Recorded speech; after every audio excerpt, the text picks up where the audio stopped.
Exclusive out of Hollis Hall tonight. A high-leverage move is on the board. And it points straight at the one pressure point that decides whether this offense grows up by Thanksgiving or keeps learning the hard way. I'm talking about real juice on early downs, protection that keeps the rookie clean, and the kind of closing power that turns a 4-point game into a kneel down. If you've been waiting for this front office to push, this is the temperature check you needed. Here's what I'm laying out for you. Clean and fast. The signals the league is reading on Chicago's backfield.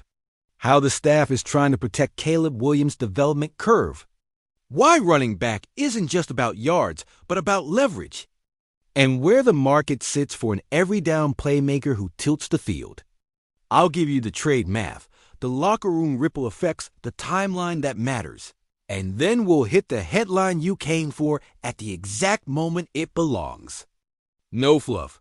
Just football. Welcome back to Bears News Fan Report.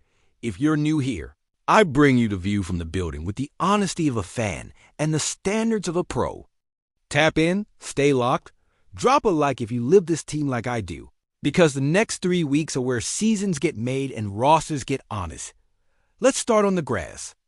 You win in this league by lowering the stress on your quarterback. For a rookie with live wire creativity, that means staying ahead of the sticks, living in second and manageable, and making play action a real threat and not a prayer. The Bears have flashed chunks on the ground, but the floor hasn't held every Sunday. Too many drives are asking Caleb to conjure on 3rd and 8, and that's not sustainable against fronts that tee off.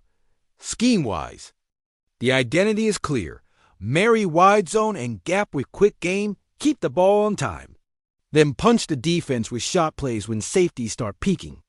That formula is great on a whiteboard, but it lives or dies on a back who presses the landmark hard, reads the second level like a vet, and then punishes light boxes with contact balance and burst. You don't need a highlight every carry.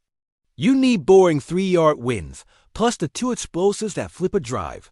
That's the difference between protecting your defense and forcing them back out there again. Culture matters too. This locker room has earned the right to be taken seriously because the effort is consistent and the standards are rising. You can feel it in meetings, fewer excuses, more corrections. Add all of that to the reality of a division that isn't waiting for anyone, and you get a front office that must decide right now whether the offense is missing a rotational piece or a tone setter. The calendar doesn't care about patience. The league's trade window never does. Now the business side. And this is where I want you locked in.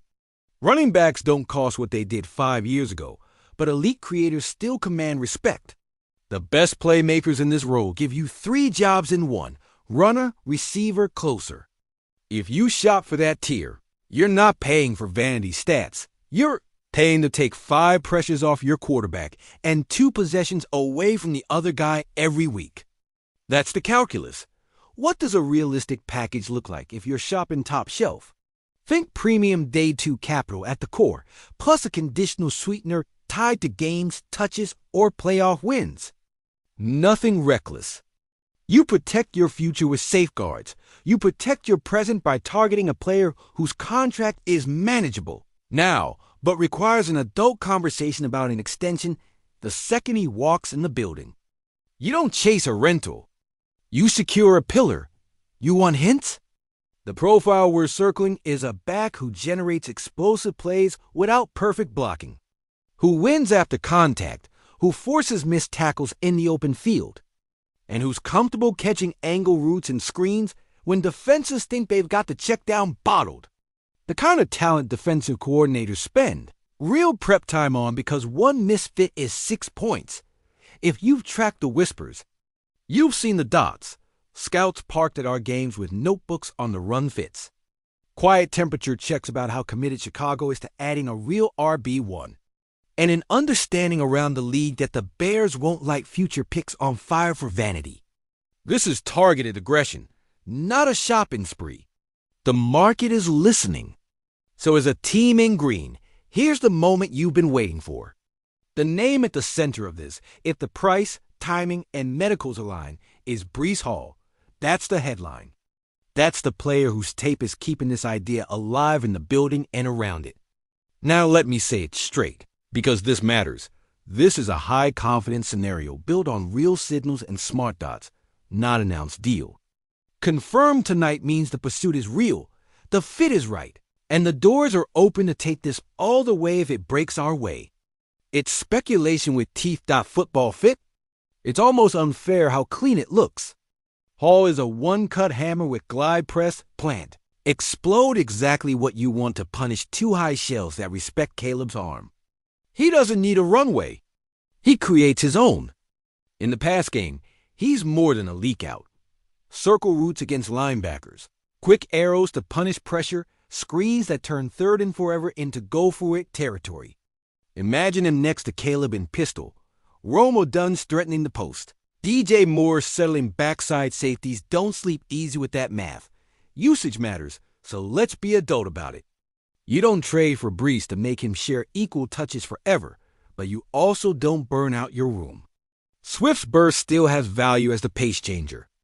Roschon Johnson brings stump and pass pro in short yardage and 4-minute drives. Day one, you install a two-man core. Hall is the engine, Swift as lightning, with Roschon as the closer in the exact scripts he owns. No ego, just roles that win. A quick word on durability and workload because it will hit the comments. Hall's explosive profile invites hits. Chicago's Sports Science Group would earn its money planning a snap count that peaks in December and January, not Halloween. Soldier Field in winter is a personality test. This is where a real RB1 changes who you are in the snow. Rotate early, ride late. Keep the horsepower for when the games grow teeth. Let's price it. Scenario A. Chicago sends a second-rounder plus a 2027 conditional. That escalates with team success and Hall's snap share, and takes on the back half of the rookie deal while opening extension talks immediately. Scenario B. A protected first with strict conditions tied to a new contract and postseason benchmarks. No players attached, because you don't weaken the roster you're trying to elevate. Either way, the structure screams responsible aggression. You pay for real impact, not a press release. No move is free. The risk board is honest.